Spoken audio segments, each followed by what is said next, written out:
CBI ತನಿಖೆನೇ ಆಗಬೇಕು. ಇದು ಬರೀ ನಮ್ಮ ಡಿಮಾಂಡ್ ಅಷ್ಟೇ ಅಲ್ಲ, ನಮ್ಮ ಒತ್ತಾಯ ಅಷ್ಟೇ ಅಲ್ಲ, ಆಗ್ರಹ ಅಷ್ಟೇ ಅಲ್ಲ. ಆ ಸಚಿನ್ ಕುಟುಂಬ ಏನಿದೆ, ಪಾಂಚಾಲ್ ಕುಟುಂಬ ಎಲ್ಲ ಸಹೋದರಿಯರು ಕೂಡ ಯಾವುದೇ ಕಾರಣಕ್ಕೂ ನನ್ನ ತಮ್ಮನಿಗೆ ನ್ಯಾಯ ಸಿಗೋದಿಲ್ಲ, ನನ್ನ ತಮ್ಮನನ್ನೇ ಅಪರಾಧಿ ಸ್ಥಾನದಲ್ಲಿ ನಿಲ್ಲಿಸ್ತಾರೆ ಇವರು. ಹಾಗಾಗಿ ಇದು ನಿಷ್ಪಕ್ಷಪಾತವಾಗಿರ್ತಕ್ಕಂಥ ತನಿಖೆ ಆಗಬೇಕು ಅಂತ ಹೇಳಿದ್ರೆ ಇವತ್ತು ಸಿಬಿಐ ತನಿಖೆನೇ ಆಗಬೇಕು ಅಂತೇಳಿ ಕುಟುಂಬ ಒತ್ತಾಯ ಮಾಡಿದೆ. ಮತ್ತೊಂದು ಕಡೆ ಪಾಪ ಪ್ರಿಯಾಂಕಾ ಖರ್ಗೆ ಅವರು ಮರುವು ಜಾಸ್ತಿ, ಅವರಿಗೆ ಮರುವು ಜಾಸ್ತಿ, ಮೇಧಾವಿಗಳು ಅದೆಲ್ಲ ಒಪ್ಕೊಳ್ಳೋಣ, ಅದ್ರ ಜೊತೆ ಮರುವು ಕೂಡ ಜಾಸ್ತಿ ಇದೆ. ಹಿಂದೆ ಬಿಜೆಪಿ ಸರ್ಕಾರ ಇದ್ದಾಗ ಈಶ್ವರಪ್ಪನವ್ರ ಮೇಲೆ ಆರೋಪ ಬಂದಾಗ ತಮ್ಮ ಸಚಿವ ಸ್ಥಾನಕ್ಕೆ ರಾಜೀನಾಮೆ ಕೊಟ್ಟಿದ್ದು ತಾವು ಮರಿಬಾರದು. ಈಶ್ವರಪ್ಪನವರು ಸಚಿವ ಸ್ಥಾನಕ್ಕೆ ರಾಜೀನಾಮೆ ಕೊಟ್ಟಿದ್ದು ಮರಿಬಾರದು.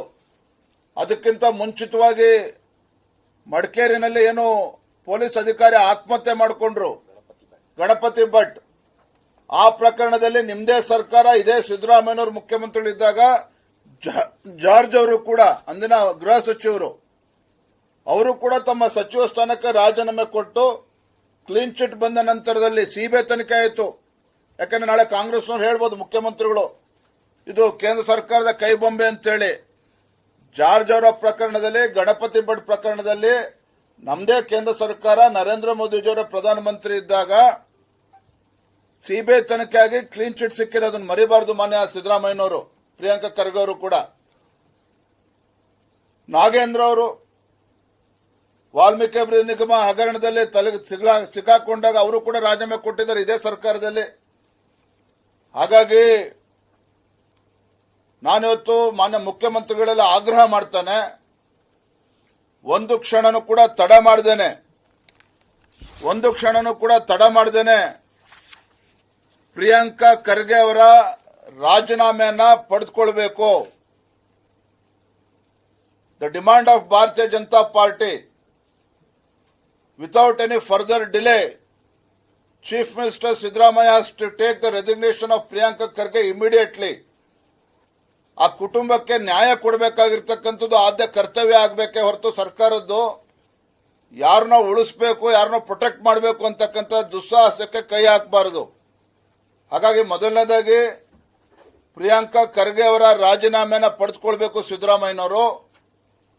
ಎರಡನೆಯ ನಮ್ಮ ಆಗ್ರಹ, ಸಚಿನ್ ಪಾಂಚಾಲ್ ಅವರ ಕುಟುಂಬವು ಒತ್ತಾಯದಂತೆ ನಮ್ಮ ಒತ್ತಾಯವು ಕೂಡ ಸ್ಪಷ್ಟವಾಗಿದೆ, ನಮ್ಮ ಆಗ್ರಹವೂ ಕೂಡ ಸ್ಪಷ್ಟವಾಗಿದೆ. ತತ್ಕ್ಷಣ ಇದು CBI, central bureau of investigation, ತತ್ಕ್ಷಣ ತನಿಖೆಗೆ ಆದೇಶ ಮಾಡಬೇಕು.